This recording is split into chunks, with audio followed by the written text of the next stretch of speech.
The towel clung to her skin like a secret she never meant to reveal, still damp from the steam of the employee spa tucked behind the silent corridor on the executive floor of the Hale Grand Hotel. And Emily, exhausted and distracted after a 14-hour shift cleaning luxury suites, had only wanted 5 minutes of peace before heading home. 5 minutes to rinse the chemicals from her arms and the weariness from her bones. Not to be seen, not to be noticed, just a breath of calm in a day that had swallowed her whole. But when she stepped barefoot onto the marble tile, her hair still dripping and cheeks flushed from the heat, she realized too late that the hallway was colder than expected, that the lights had dimmed slightly, flickering overhead in that strange way that buildings sometimes do before something goes wrong. And still, she pressed the elevator button with the side of her hand, hoping to slide down to the laundry room before anyone saw her like this. When the doors opened, she stepped in without checking, assuming, foolishly, that, at this hour, on this floor, she would be alone, but, of course, she wasn't. There was someone already inside, tall, broad-shouldered, dressed in dark gray, head lowered slightly as he scrolled through something on his phone, and when he looked up, their eyes met, and everything in her froze. She knew his face instantly, not just from the company newsletters or the security posters in the break room, but from magazine covers and late-night news specials, from whispers in the staff kitchen and the way everyone lowered their voices when speaking about him, Liam Hale, CEO, the man who built this empire from dust and silence, the man whose eyes now lingered on her with a look she couldn't quite read. Her breath caught as she clutched the towel tighter around her body, pulse pounding so hard she thought it might echo off the mirrored walls, and she made a split-second decision to step back, to leave, to pretend she'd never entered at all. But the elevator doors slid shut with a soft click before she could move, trapping her inside with him and sealing her fate. The elevator jolted slightly, then stopped, not with a crash or a scream of metal, but with the kind of stillness that feels too still, a quiet too deep to be trusted. And then the lights dimmed, flickered again, and shifted into the pale, humming glow of emergency power. For a moment, she couldn't breathe. Then he spoke, his voice low, unhurried, calm in the way only people who are never afraid can be. "You okay?" he asked, and she nodded too quickly, cheeks burning as she tried to explain, to find words that didn't sound like excuses, stammering about showers and broken pipes and double shifts, trying to make him see that this wasn't what it looked like, that she wasn't trying to sneak into his elevator wrapped in nothing but panic and a threadbare towel. But he didn't laugh, didn't scowl, didn't even blink, just tilted his head slightly and said, "I believe you," as if it were the most obvious truth in the world, and somehow impossibly that made it worse. She blinked, unsure, waiting for mockery or judgment, but instead he asked, "You?" and she shook her head, trying to sound normal as she told him she worked there, that she had no idea he'd be here, that she wasn't trying to... He held up a hand to stop her, not unkindly, and said again, "I believe you." The silence between them was heavy then, but not uncomfortable. Not entirely, and when he introduced himself, casually as if they were at a cocktail party, and not trapped in a steel box with miles of tension between them, she found herself answering without thinking. "Emily," she said softly, and he nodded. "Nice to meet you, Emily, even if it's under unconditional circumstances," and something in his voice made her exhale for the first time in minutes. She gave a tiny laugh, more breath than sound, and in that moment, standing barefoot in a towel in front of the most powerful man she'd ever seen, she felt less like a disaster and more like a person again. Emily Rose Walker had never intended to make a spectacle of herself. She was the type of person who thrived in silence, someone who blended into hotel hallways and cleaned without leaving a trace, a girl who knew every stain remover and thread count by heart, who kept her dreams folded up between cleaning checklists and minimum wage pay stubs. Born in a small town just 2 hours outside the city, she'd grown up with a mother who taught her how to survive on very little, how to smile politely when customers were rude, how to stay invisible when men stared too long or too hard. Emily didn't mind the invisibility. In fact, she preferred it. She didn't want to stand out or cause trouble. She just wanted to work, send money home, and finish the night without any drama, which made her current situation feel like a cruel joke written by the universe itself. The Hale Grand Hotel wasn't just any hotel. It was a monument of steel and luxury, perched in the heart of Manhattan, 38 floors of opulence, where the lowest bathroom was cleaner than the nicest home she'd ever lived in, and Emily was one of 24 invisible hands who kept it running. She wasn't a dreamer, not really. But she did have moments when she paused outside the penthouse suites and imagined who stayed inside them, what kind of lives they led, what kind of perfumes lingered on the pillows, and what kind of conversations happened behind those thick, soundproof doors. She never imagined she'd step inside one, much less with the man who owned the building, a man like Liam Hale. Everyone knew his name, even if they claimed not to care about billionaires. He wasn't just rich, he was iconic, the kind of figure who didn't speak often but commanded a room the second he entered it, the kind of man whose absence was noticed more than most people's presence. But what most didn't know, and what Emily would only come to understand later, was how deeply private Liam was, how carefully he built his walls, not just around his reputation, but around his past. That night, stuck in the elevator, she saw only a fraction of him, just enough to be curious, not enough to be cautious, and when they were rescued, she thought it was over. She thought she could pretend it hadn't happened, go back to folding towels and counting bottles of mini shampoo, but she was wrong. The next morning, she was called into the operations office, where her manager informed her that she had been reassigned, not fired, not reprimanded, just reassigned. She blinked in confusion when he said the words personal assistant, and again when he said CEO's request, and her stomach dropped when he clarified, Mr. Hale himself. Emily said no on instinct, but the hotel didn't really ask. They told it was a promotion, a rare one, the kind that came with health insurance and triple her salary and access to places she'd never imagined she'd see. The woman in HR handed her a sleek black badge with her name embossed in gold, said congratulations in a voice that sounded more like good luck, and sent her on her way. When she stepped into the executive wing for the first time, it felt like another planet, one where everything smelled like leather and lavender, where people wore silence like armor, and where she, even with her new title, still felt like an imposter. Liam didn't greet her with a smile or a handshake. He simply nodded, gestured toward the sleek glass desk outside his office and said, "If you're staying, I expect discretion," then turned and disappeared behind the heavy double doors. The first few days were awkward. She never quite knew when to speak or what to say, and yet slowly, something shifted. He began asking her small questions. How do you take your coffee? Are the office chairs uncomfortable? What's the best floor cleaner you've used? And she answered, cautiously at first, then with more ease. One morning, he handed her a stack of books from his personal library and said, "I think you'd like these," and walked away before she could ask why. He was always composed, always a little distant, but he looked at her the way no one had ever looked before.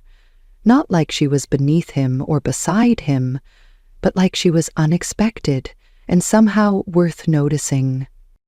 And though she would never admit it out loud, not yet, she started to notice him too.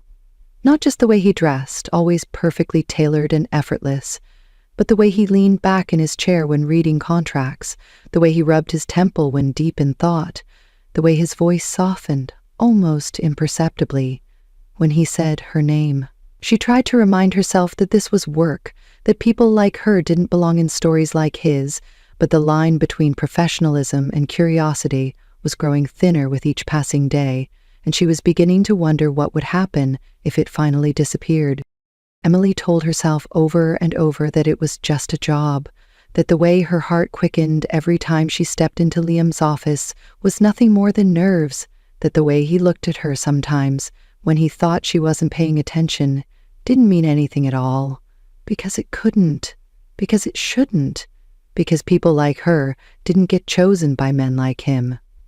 But even the best lies lose their power when repeated too many times. The shift began slowly, so subtly that she barely noticed, the way a room fills with warmth before you realize the sun has moved. A glance that lingered a beat too long. A question that felt too personal to be professional, and a smile that never quite reached his lips, but always reached his eyes. At first, she chalked it up to proximity. They spent hours together every day, coordinating meetings, preparing contracts, riding silently in the back seat of black cars through the city traffic, sharing space without speaking much. But the silence between them wasn't awkward.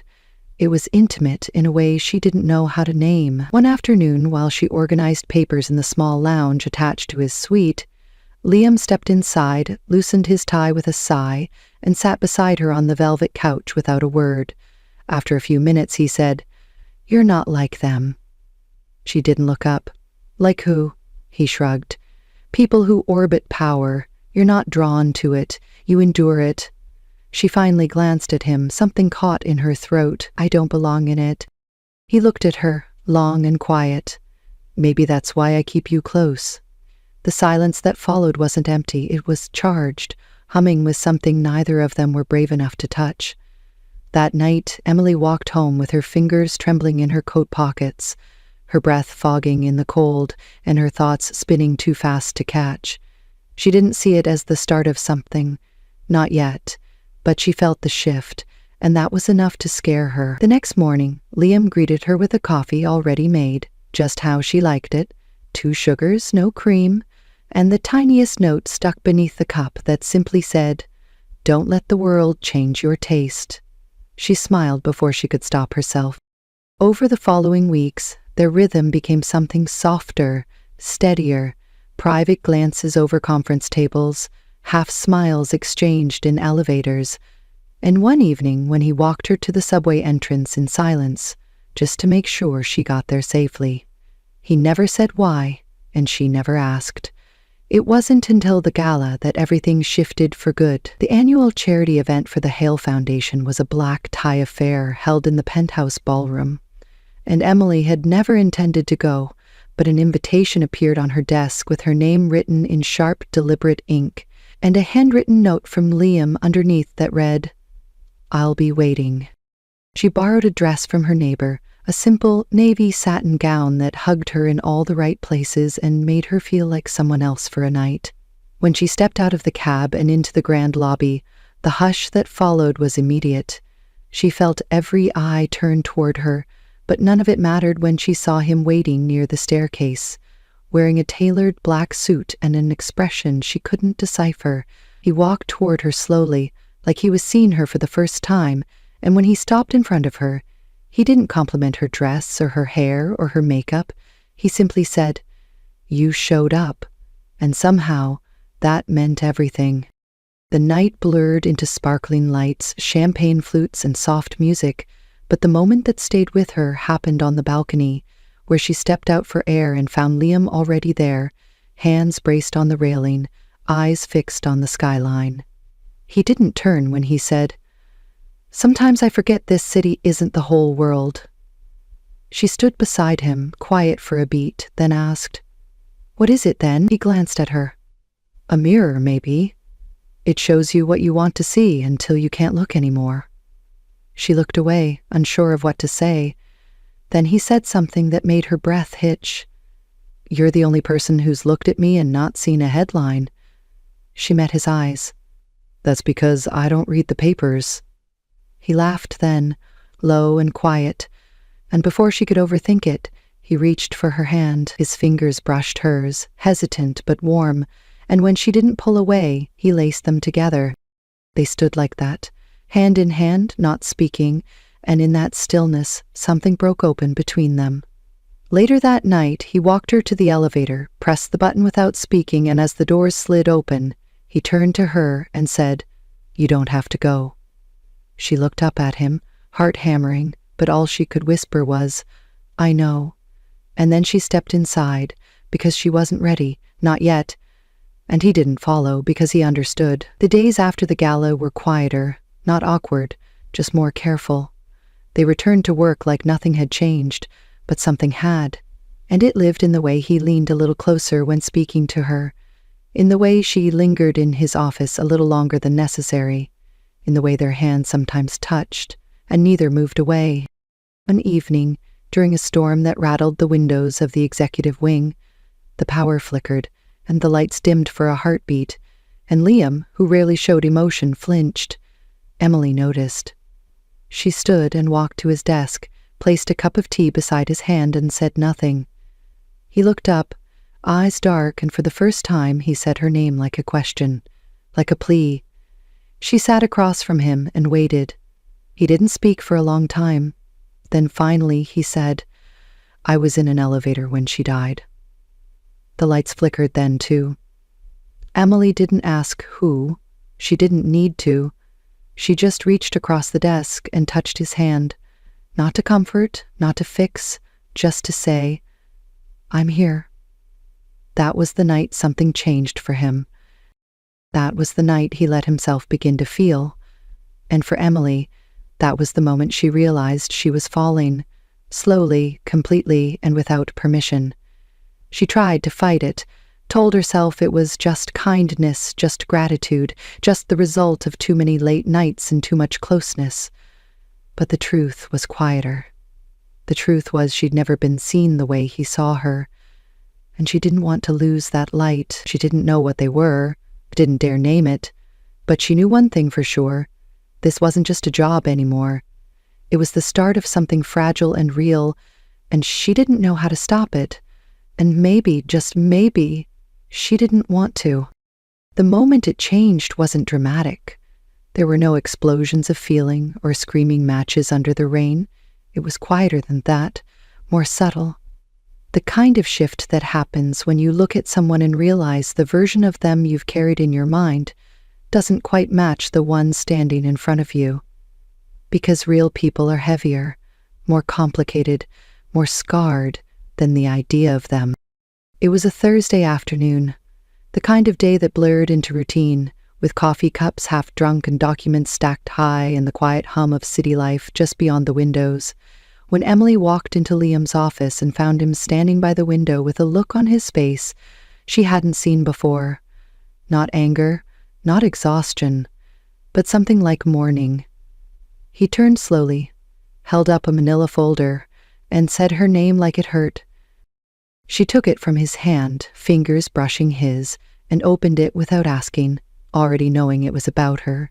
Inside were photos, grainy and too close, of her entering the staff showers, exiting the elevator barefoot, standing beside Liam during the gala, and scribbled notes that speculated about her intentions, about the nature of their relationship, about whether she was just another opportunist trying to claw her way into the elite. The words stung, not because they were true, but because someone had gone to the trouble of making them seem that way. Her throat tightened. Who did this?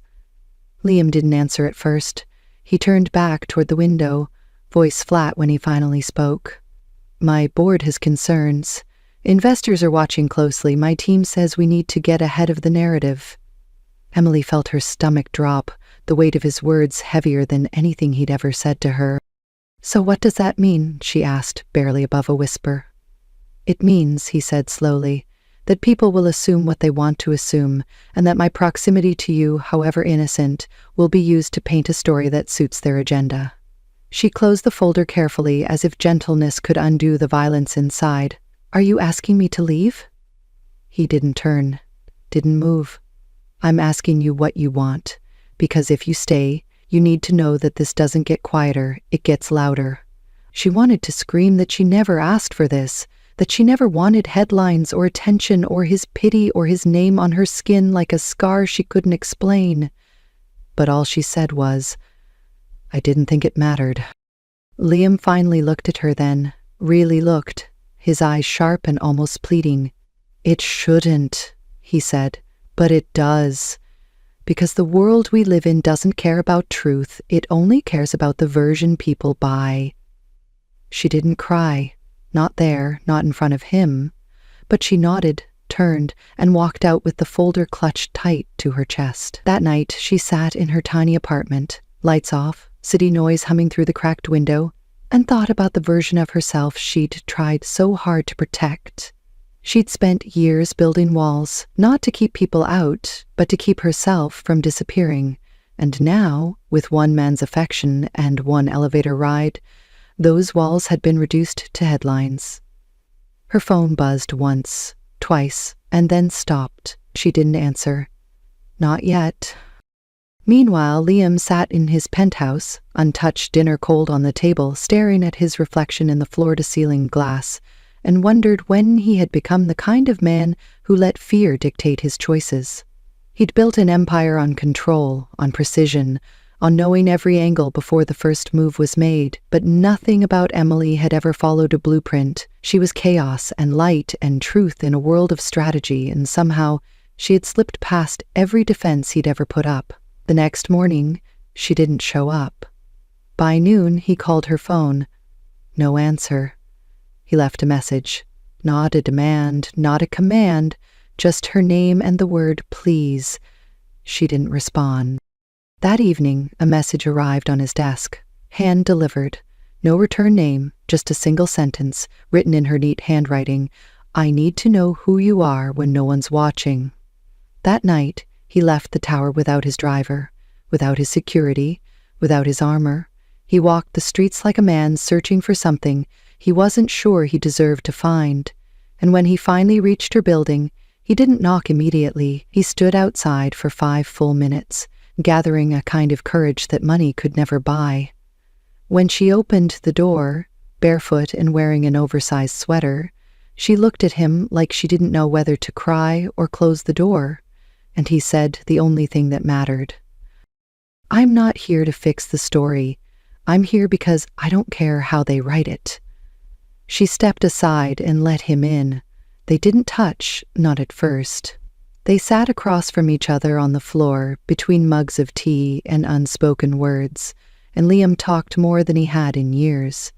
He told her about his childhood, about the silence in his house, about the father who taught him how to win but never how to feel. He told her about the woman he lost, the one he'd almost married, the one who taught him that love without honesty was just a performance. He told her that power had become his language, and that now, finally, he wanted to learn a different one. Emily didn't interrupt. She just listened.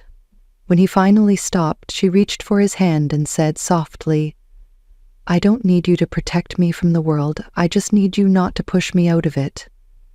That was the moment he knew, not that he loved her, because that truth had been echoing inside him for weeks, but that he couldn't go back to the man he was before she stepped into his elevator wearing only a towel and more courage than she realized. He didn't ask her to come back the next day. She showed up anyway.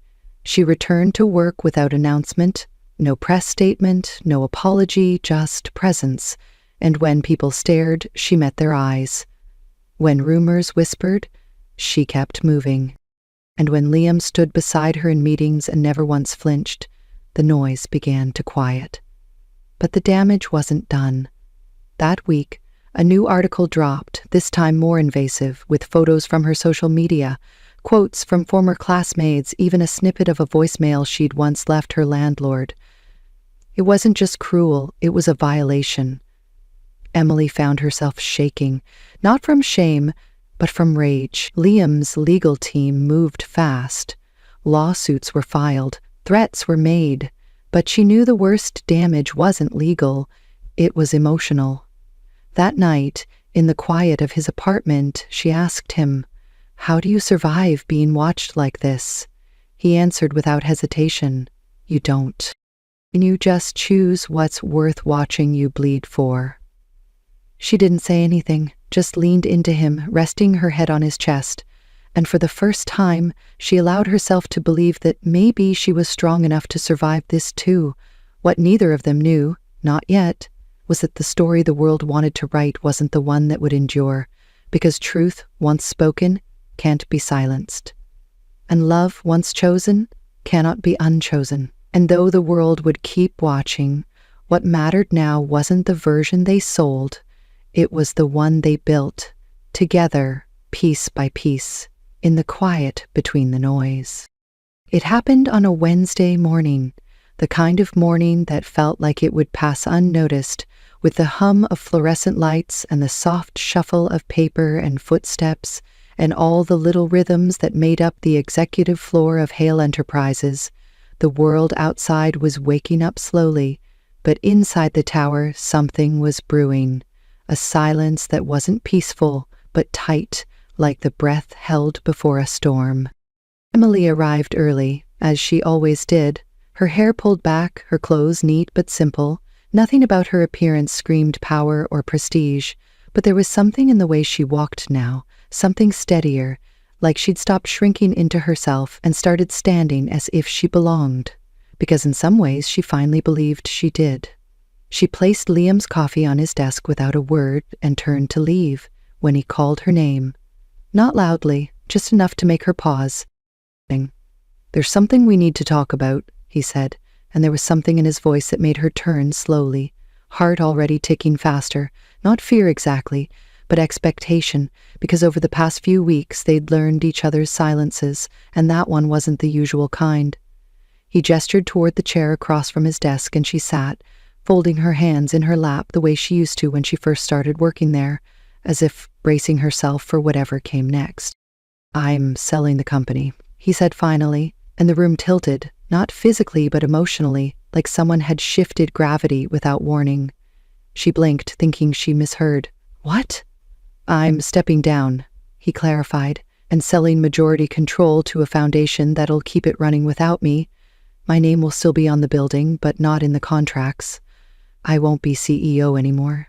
She stared at him, trying to piece the words together into something that made sense. "Why?" His eyes didn't waver.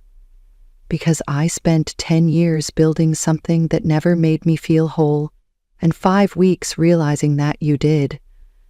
The silence between them was like a wire pulled too tight, and then suddenly loosened.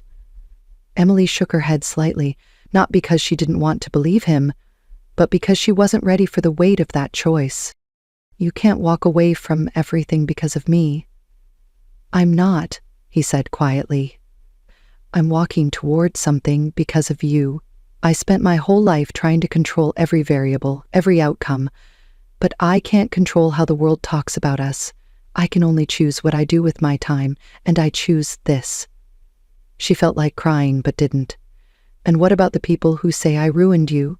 "Let them talk," he said, "because the only thing I regret is not finding you sooner." She stood then, walked to the window, needing to breathe, to steady herself. Behind her, he said something that made her stop. "There's something else." She turned slowly, eyes narrowing. "What?" He hesitated for the first time that morning, pulled open a drawer and held up a slim white envelope. "Someone sent this to my lawyer, anonymously. It's a photo of you and me outside your apartment, along with a letter threatening to leak more unless I cut ties with you publicly." Her stomach dropped. "So what did you do?" "I bought the publication that planned to run it and shut it down," he said without a flicker of guilt.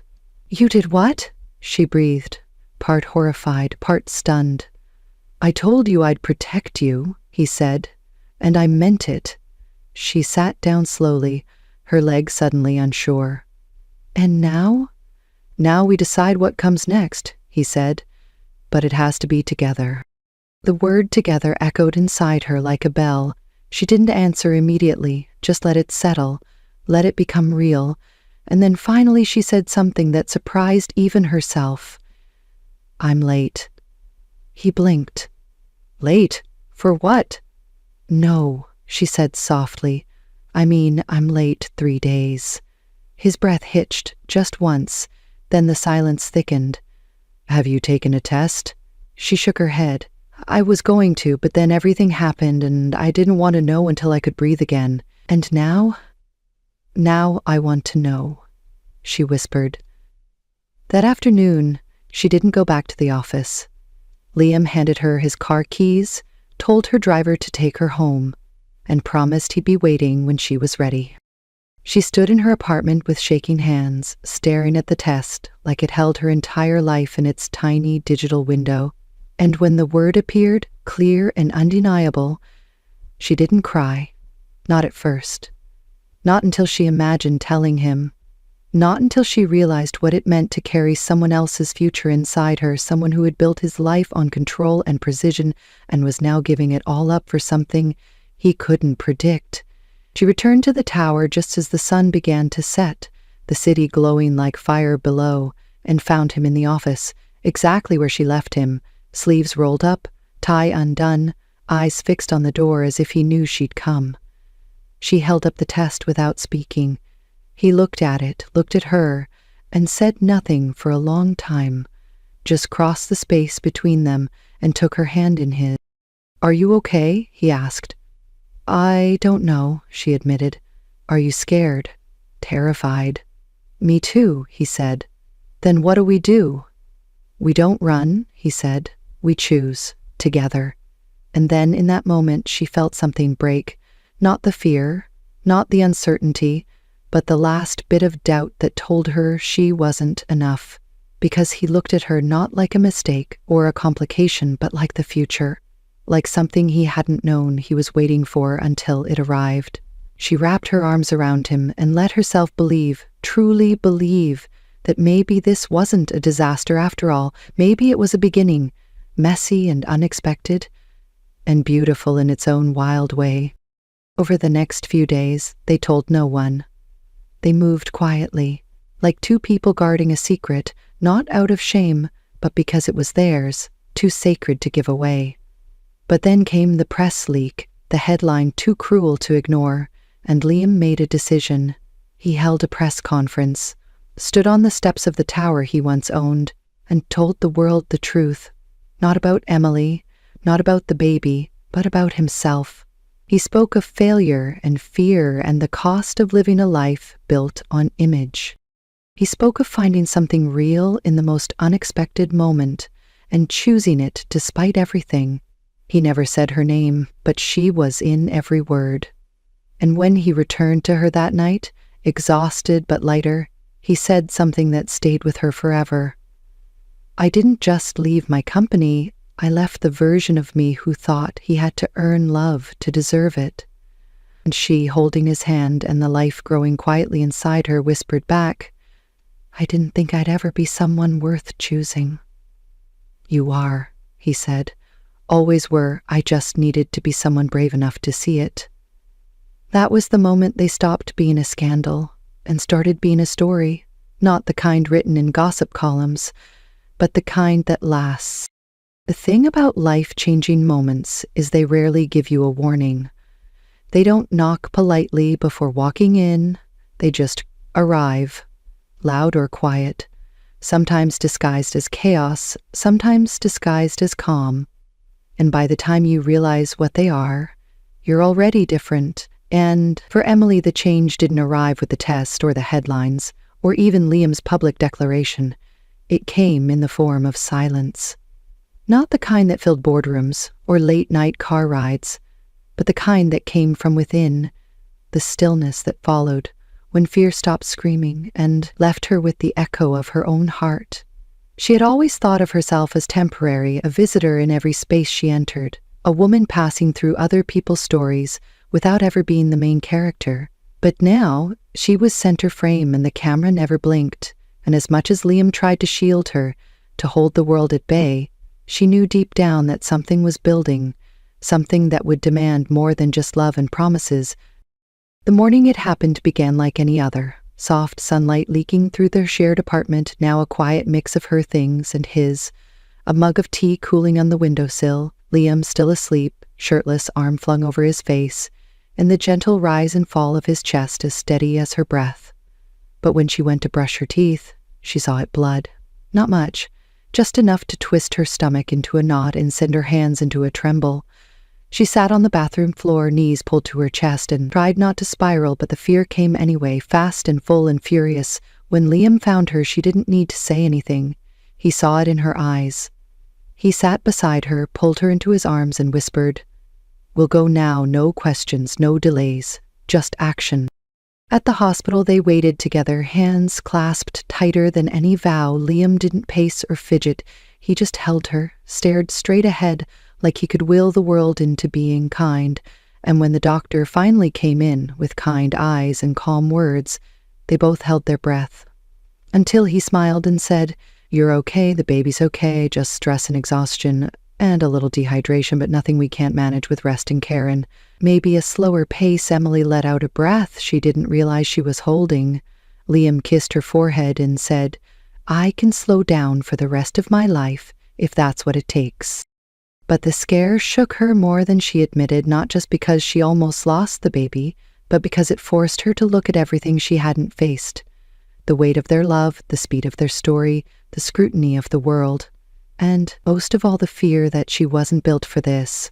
Not for love, not for motherhood, not for being someone's person, especially not someone like him. Liam noticed the shift, not right away, but in the way she avoided mirrors, in the way she turned down his hand when he reached for her in public, in the way she smiled but never let it touch her eyes. And one night as they sat in bed, her head on his shoulder, the television playing a movie neither of them watched, he asked softly, "What are you afraid of?" And she didn't answer, not because she didn't know, but because she knew too well. She tried to explain in pieces over the next few days, moments caught in coffee breaks and cab rides. She told him about her mother, the way she worked 3 jobs and still couldn't meet Emily's gaze without disappointment, about the men who came and went like bad seasons, each one taking something from her, about the way she learned early to need nothing, because needing meant risking, and risking meant hurting. And Liam listened, always listened, but one night he said something she hadn't expected.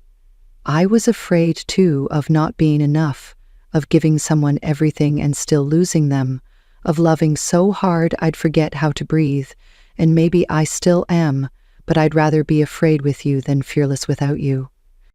That was the night they finally stopped pretending, stopped performing.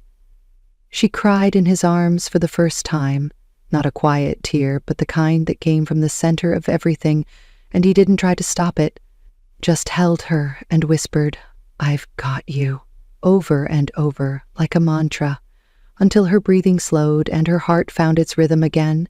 And in the days that followed, something healed, not all at once, not perfectly, but enough. But then came the final blow, the twist no one saw coming. A call from Liam's attorney, urgent, unexpected. A clause in the company's sale agreement that had been missed, buried deep, and legal enough to sound benign but explosive in its implications. The new buyers were demanding a public statement disavowing all personal relationships that had impacted company operations, particularly with Emily, or the deal could fall through entirely. Liam sat in silence for a long time after the call.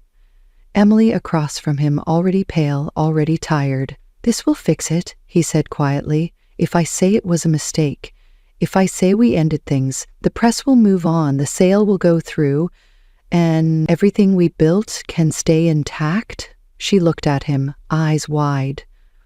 "Not with betrayal, but with heartbreak. Would you do that?" He didn't answer, and the silence said more than any word could. She stood, then quietly walked to the door and said something he never forgot. "If I have to be erased so your world can stay whole, then maybe I never belonged in it." And she left, not out of anger, but grief, because there are moments when love asks too much and you have to walk away to survive. And Liam watched her go, knowing that for the first time he couldn't chase her. Not yet. Because this choice had to mean something, and she had to see it. For 2 weeks they didn't speak. He signed the papers, gave the statement, not a cruel one, not a betrayal, just a quiet confirmation that they were no longer involved. And the press ate it up. Headlines spun it into scandal, into tragedy, into lessons about power and women and choices. And Liam stayed silent through all of it, until one morning he showed up at a small gallery in Brooklyn where Emily was showing her art for the first time since school. The room was full of strangers and canvases, colors, but when she saw him standing at the back, flowers in hand, expression unguarded, she froze. He walked toward her slowly and said, "I gave them the story they wanted, because I realized it didn't matter what they believed, It only mattered what I did next. And what I want next is a life that's not made of boardrooms and statements, but of mornings with you, and nights that don't end in apologies, and a child who knows love without condition. She stared at him, eyes wide, breath short. You said it was over. I said it because it was the only way to end the noise so we could begin something real. And then he knelt right there in front of everyone, pulled a tiny velvet box from his pocket and said, I don't care if the world forgets us, as long as you remember this. I choose you every day, even when it costs me everything. She didn't cry, not right away, but when she whispered yes, and he stood and pulled her into his arms, the room erupted, not with applause, but with something quieter, something better, a kind of collective exhale, as if everyone watching knew they were witnessing something rare and true and earned. And that was how the twist ended, not in heartbreak, but in a choice to keep fighting, not against the world, but for each other. The city glowed beneath them like a constellation of promises as they stood hand in hand in the apartment that had once been a hiding place. It was now their beginning, not a palace, not a tower, just a home, filled with things that mattered. A chipped coffee mug, a sketch pinned to the fridge, a tiny white onesie folded neatly on the edge of the couch, as if waiting to be filled with the weight of a future they were no longer afraid of. Liam stood behind her, arms wrapped gently around her waist, his cheek resting against her temple as they both watched the skyline without speaking. And for the first time in what felt like forever, the silence was kind, the kind that settles not from emptiness, but from peace. They had been through fire and whispers, headlines and heartbreak.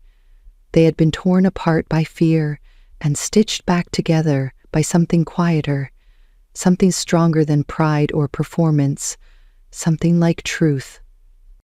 Emily leaned into him, her fingers tracing the edge of his wrist as she said softly, I used to think love was supposed to be perfect, clean, easy, like the movies. But it's not, is it? Liam smiled against her hair and whispered, No, it's messy and terrifying and loud in all the wrong ways, but it's also worth everything. And more.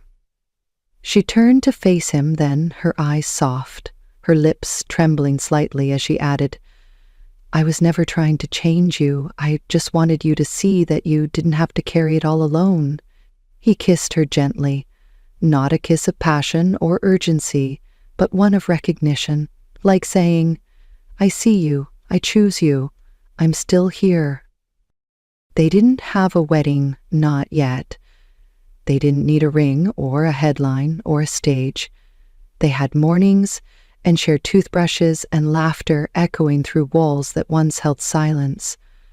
They had plans written in grocery lists and baby name debates that ended in pillow fights, and nights where they held each other not because they needed to, but because they could.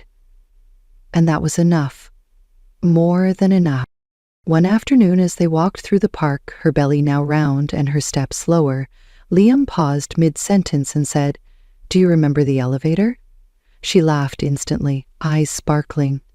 You mean the one where I was half naked and furious and trying to figure out whether I should scream or faint? He grinned and nodded. Yeah, that one. I've replayed that moment 1,000 times, trying to figure out how that became this. And she tilted her head and answered with a smile. Because sometimes the worst timing leads you to the right door. He stopped walking, then took both her hands and looked her in the eye, full of that same raw clarity he'd shown her the night he told the truth to the world and said, I wouldn't change any of it, not the chaos, not the mess, not even the fear, because every second led me to you, and she felt it not just in her chest but in her bones, the kind of love that doesn't ask for approval or permission, the kind that simply is.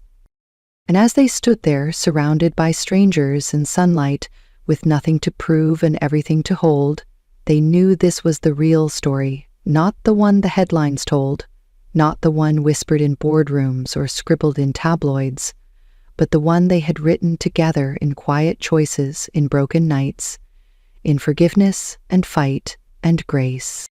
Because love doesn't always begin in fairy tales. Sometimes it begins in towels and elevators, and the look in someone's eyes when they see you not as a problem to solve, but as a home to return to again and again and again. And that is the kind of story worth telling.